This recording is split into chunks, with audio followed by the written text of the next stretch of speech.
Hello, welcome to the Skift Meetings podcast. I'm Skift Meetings Editor-in-Chief, Miguel Neves. Today we're talking about extreme weather and its impact on events. To explore this topic further, we're joined by Shawna McKinley, Principal at Clear Current Consulting. Hey there, it's Seth Borko, the head of Skift Research, and I've got a brand new report that I want to share with you today. It's called our State of Travel 2024 report. It's perhaps the single most comprehensive report we do every year. And the best part, it's free to download right now. We have 350 plus insights in this report with pretty much a chart for basically any sector. Do you need a chart on hotels? We've got that. A chart on airlines? We've got it. A chart on consumer behavior? Guess what? We've got that too. I really appreciate if you check out our State of Travel report. You can download it now by going to skift.com/state of travel with dashes between every word. So that's skift.com/state-of-travel. Download the report, check it out, and let me know what you think. I hope you enjoy.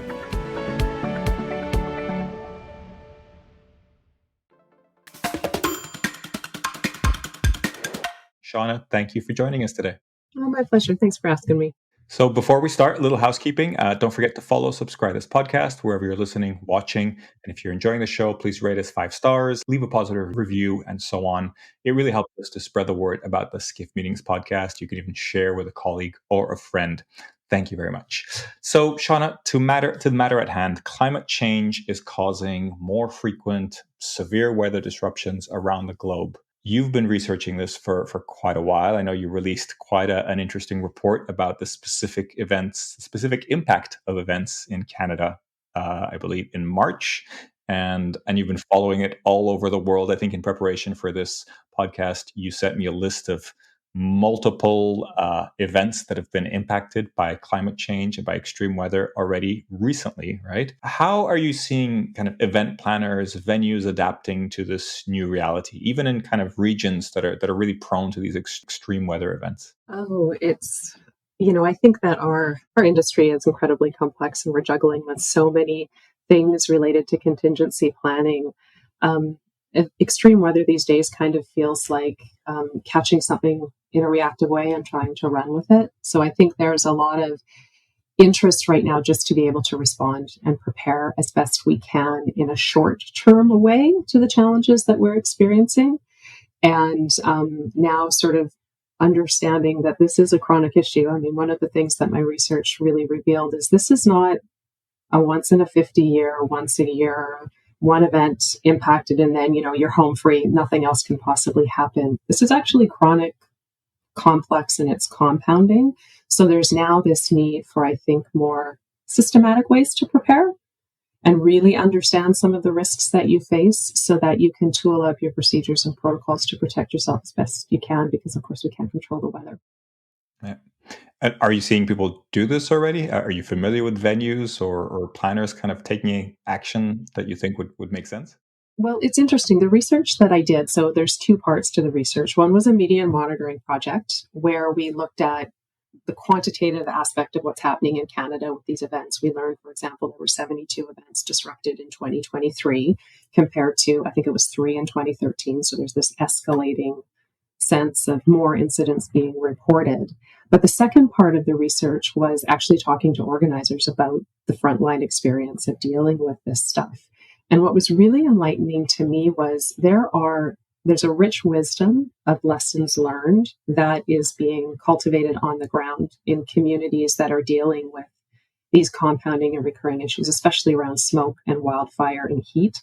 I think in the business event community, we tend to think about storms and hurricanes and modifying force majeure and thinking about insurance, but we don't necessarily think about things like air quality monitoring and how we interface with forest management services and things like that.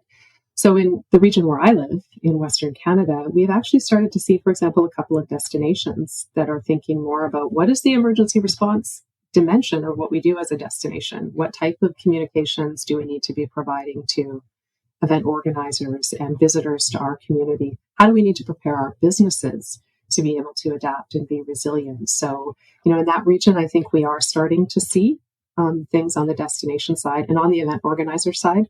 I don't think we're talking about it quite as much as we could be to share some of this wisdom and some of these lessons learned yet. What about venues? I mean, we've seen kind of major events canceled, relocated through climate-related issues. Are venues potentially at risk? Are we potentially kind of losing venues that are in high-risk areas?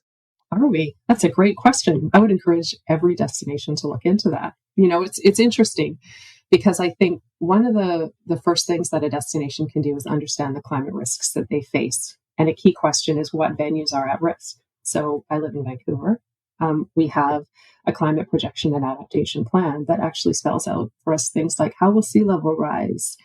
How is it anticipated to impact the outdoor event venues that we have, that we rely on so much in the summertime? Will they be around?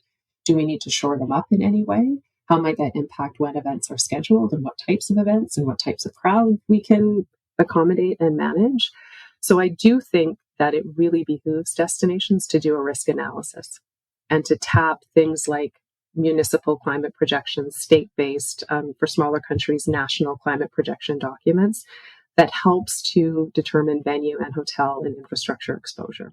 Interesting. So, from what I'm hearing you say, is kind of like that the job of a planner seems to be shifting a bit. And I mean, there was always a kind of an element of risk management involved, but it sounds like this is much more important, right? There's much more a need to connect with emergency service, with planning, with lots of different kind of elements that maybe were a bit more distant from event planning. Is that accurate?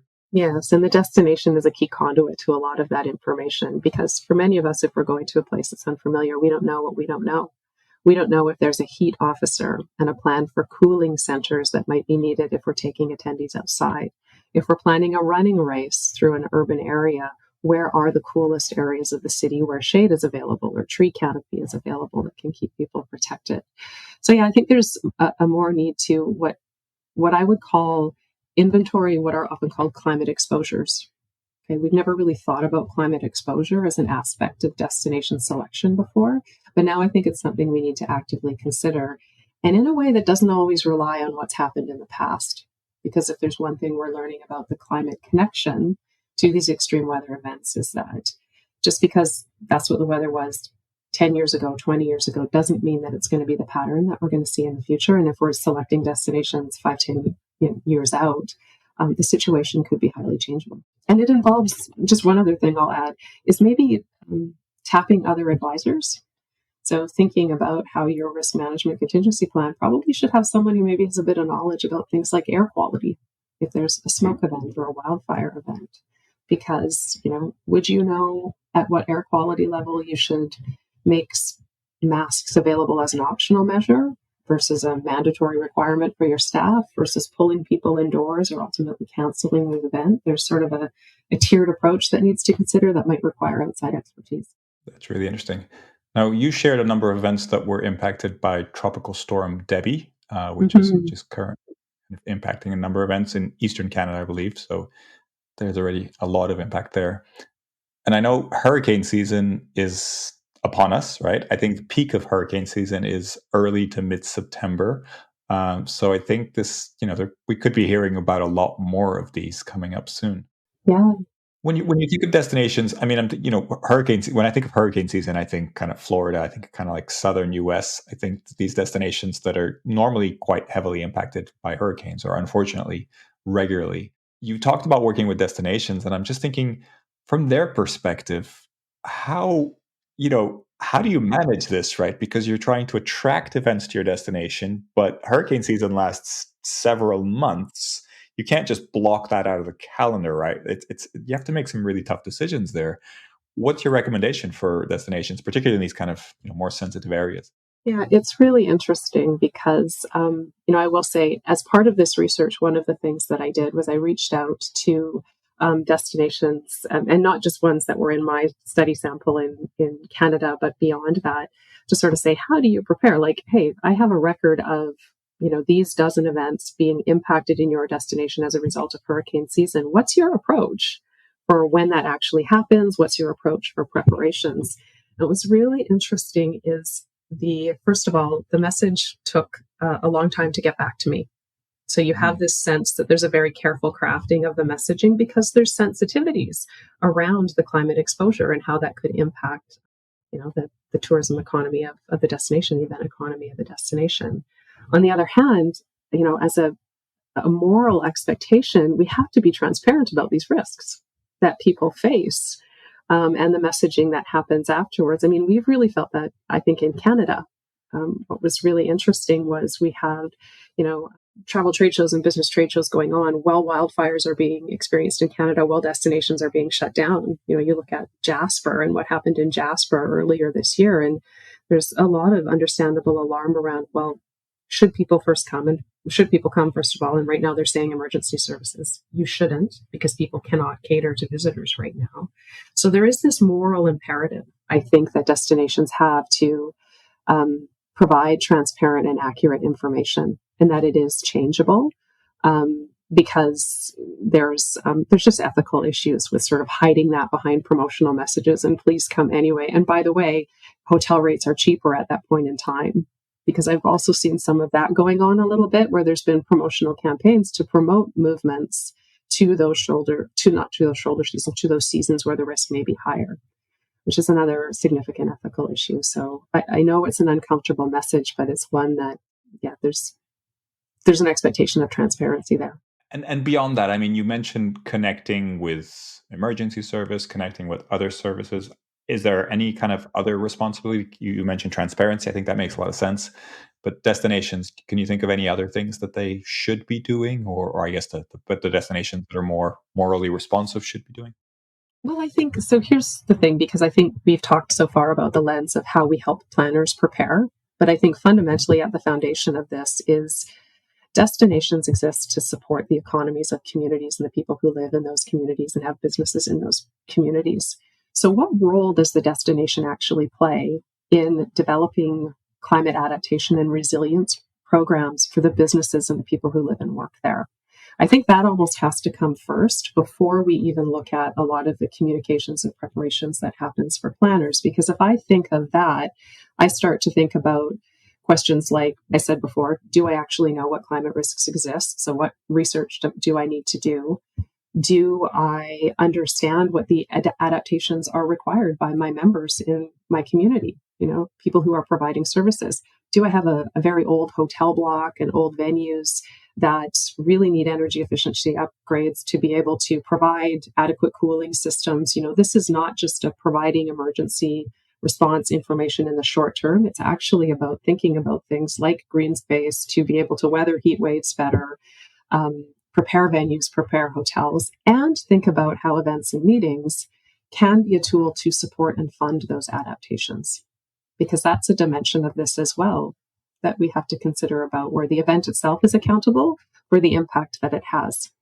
And that may have financial dimensions too, which we've seen in Barcelona doing some programs in that vein. Yeah, it's really interesting. I mean, the comment you said about the hotel that may not be as prepared or as ready or as climate adaptable, that probably will be the cheapest hotel, right? And so it's that conundrum of, if you get a discount, then if it's not good ultimately for the local community, then it's probably not a good thing to do, right? So it's a big challenge, I think, for organizers. And the flip side of that is there are incentives to make those properties more energy efficient that actually helps to substantiate the business case to take action on it. So it can be the cheapest property and it can be more energy efficient and safe.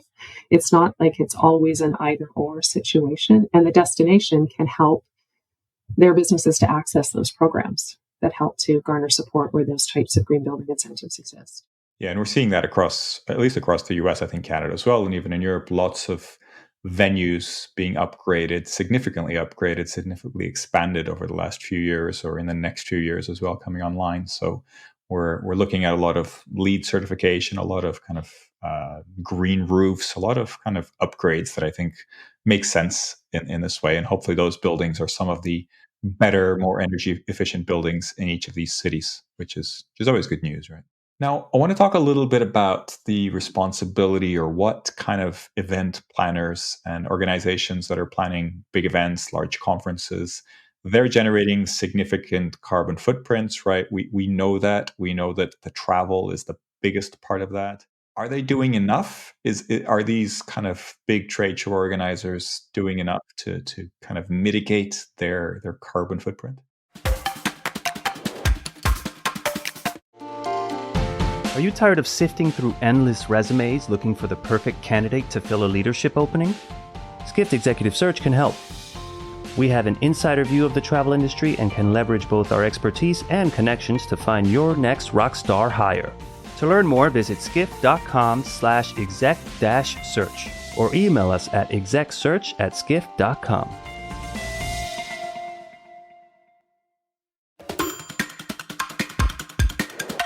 Yeah. Well, first of all, they need to be calculating the footprint to help us be able to answer that question. And we as an industry need to figure out what that is.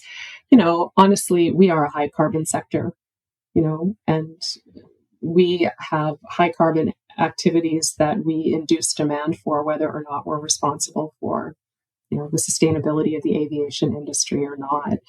So if we look at it from a carbon budget perspective, we have a limited budget to spend, and we are spending a disproportionate amount of it. And certain events do spend more of that than others. So if we look at large-scale international events, trade shows, incentives, they are more carbon-intense activities.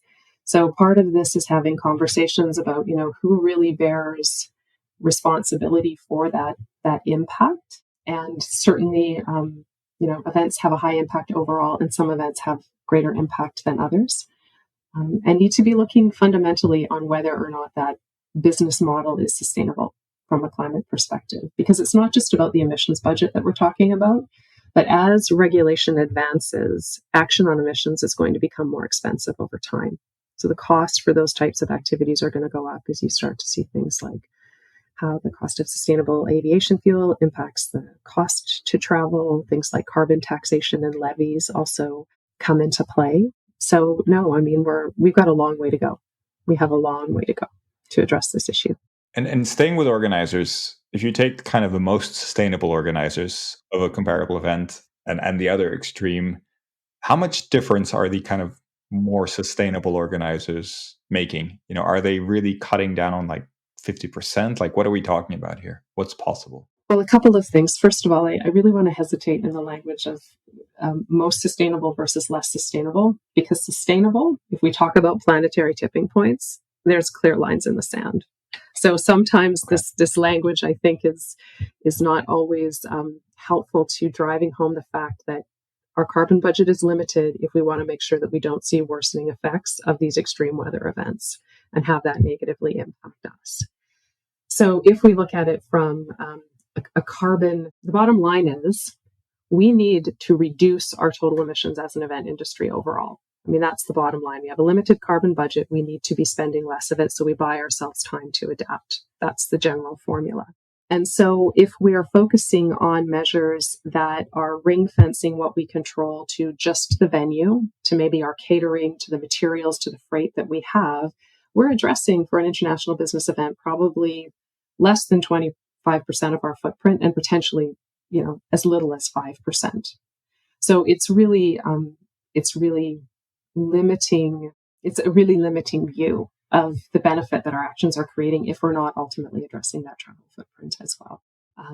I would say that if we look at the causes and the sources of greenhouse gas emissions, it's essential to look at how we're addressing travel, how we're addressing buildings, so venues and hotels, and how we're addressing catering. If an event initiative is not addressing some combination of those three things, it's fair to sort of start to ask, are we fiddling around on the edges of what's not really making a material impact? And what about as an industry? I know there's several industry initiatives. There's a lot of greenwashing. There's a lot of talk. Is the industry moving in the right direction? And is it really moving anywhere near fast enough?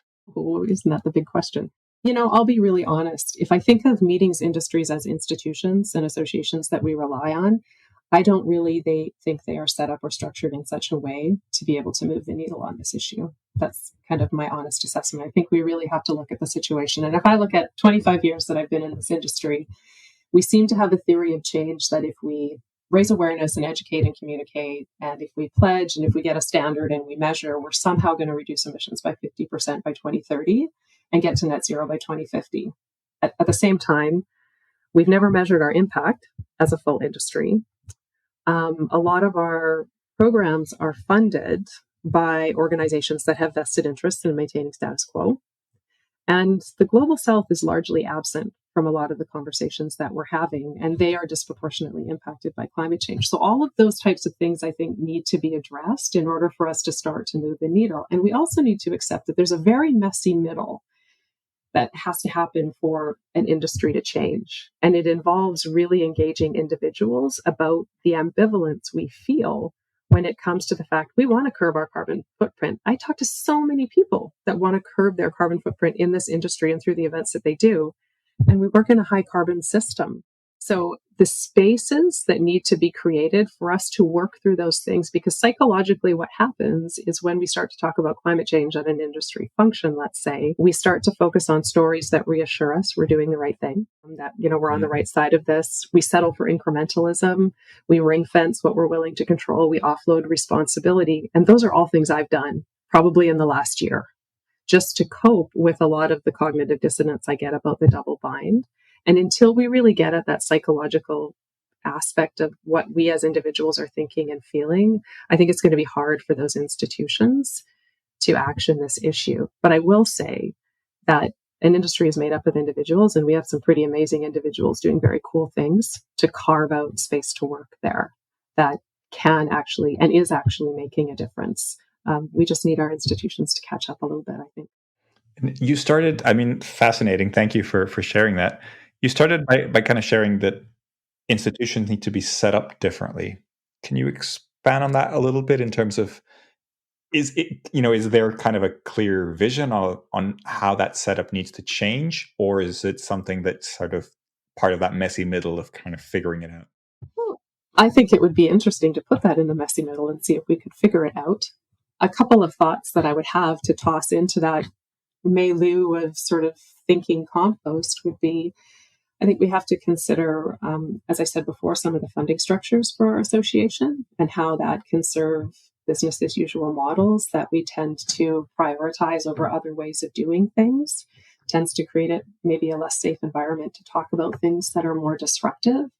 I also think that we need to maybe rethink the industry approach of kind of, we gather at all of these events that punctuate our life on an annual basis within the event industry.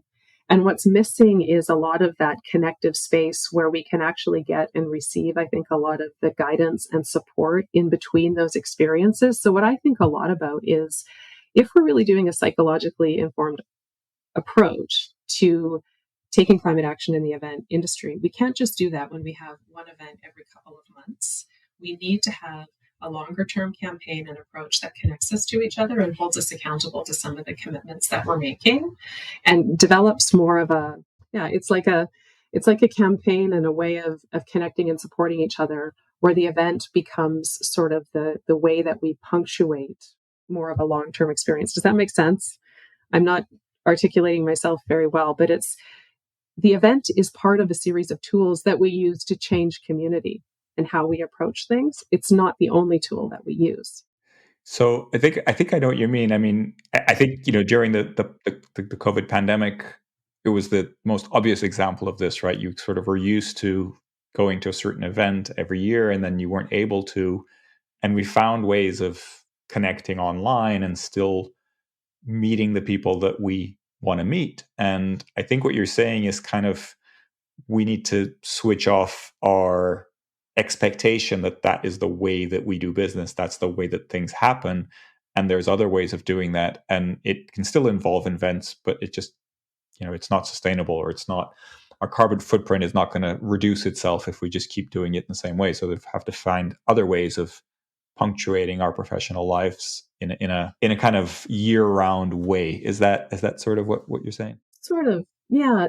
That's part of it. I think the two things that I will add, it's about accepting that we need a psychologically informed approach to this change challenge that we're facing. Another tool, cheerleading another solution or a story, it's not quite enough to get us there. So we need something that gets at how we're thinking and feeling about this. And then our models that we use need to respond to that. And they need to, if I was speaking to an audience of climate change or environmental educators, we'd be more familiar with talking about developing a community of care around an issue for people who are working through the change. And part of that community of care might be these events where we connect locally, regionally, maybe once every so often on an international basis. But we have these types of things where we connect to each other. So it's, you've summarized. I just wanted to add that sort of psychological dimension, and that it's about caring for how we manage change. And that's a different theory of change than when we look at change, where we think that it's all about sort of behavioral modification and educating and awareness building and those types of things. It's much more. Yeah, fascinating. Yeah. The One-on-one. cognitive dissonance that you mentioned is really fascinating. This idea of like preparing ourselves psychologically for a different approach. I think that's really interesting. I've never really thought about that too much when it comes to sustainability and carbon footprint. So I think that's a fascinating angle. I wanted to kind of last question that I wanted to pose to you. We talked about kind of organizations. We talked about the industry, if you will.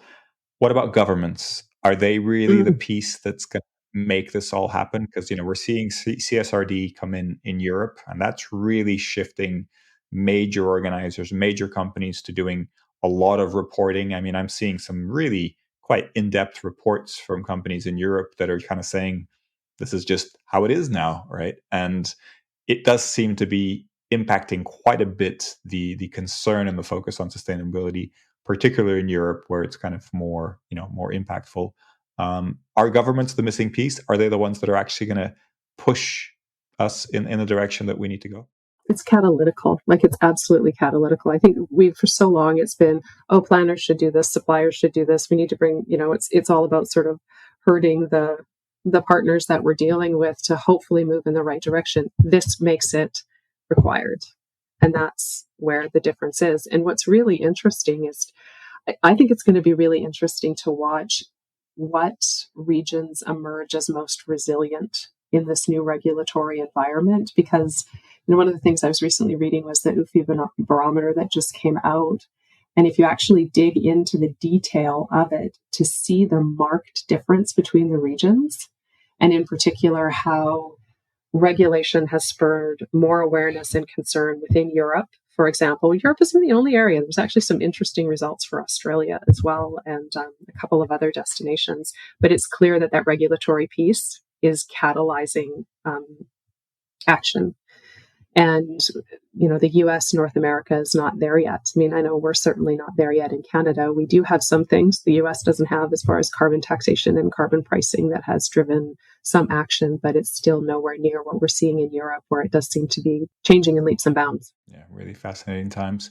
And do you think that there's going to be rules on sustainability for large events? Because we talked about this as kind of, these big impacts, these big happenings with massive carbon footprints. Do you think that things like CSRD or other regulations will actually impose specific rules on large gatherings?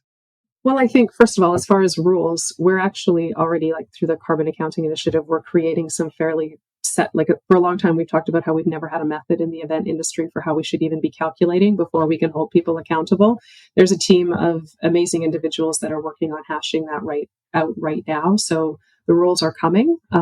Be prepared for them, because that will give us sort of the peer-reviewed guidance on what we should and shouldn't be measuring when it comes to these regulations.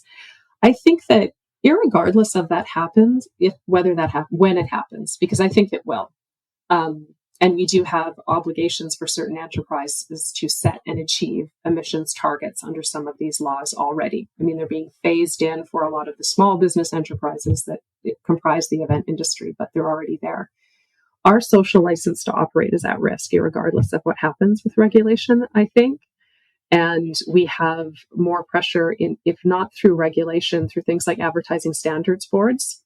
So we've seen so many things happen recently within Europe, whether it's the Swiss regulator or the French regulator, whichever country it is, coming down on events regarding carbon neutral claims, regarding carbon reduction claims. We now have those types of rules they're under review in Canada to pass something similar that would make those types of claims be much more tightly bound, what we can talk about.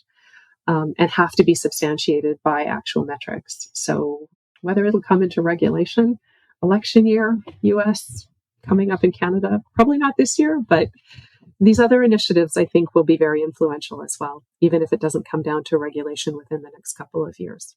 People have different expectations. Shawna, thank you so much. I'm fascinated by this topic and conversation. Thank you for the work that you do in this area, and thank you for sharing it with us. It's been really interesting to learn a little bit more. Thanks, Miguel. Pleasure. So everybody, thank you for listening. I hope you enjoy this episode of the Skift Meetings podcast. Hey there. If you're listening to us on Spotify, Apple Podcasts, or wherever you listen to your podcasts, please make sure to subscribe, rate us 5 stars, or leave us a positive review. That really helps us get out the word about the Skift Meetings podcast and make sure that we can continue to bring you this podcast every week absolutely free of charge. If you're watching on YouTube, make sure to subscribe to the Skift channel and hit the notification bell to find out whenever a new video drops. With more than 50 articles per week, exclusive feature stories twice a month, live events, podcasts, reports, and more, Skift is the source for global travel industry news. See what we've been up to at skift.com and stay ahead with the latest insights and trends shaping the future of travel.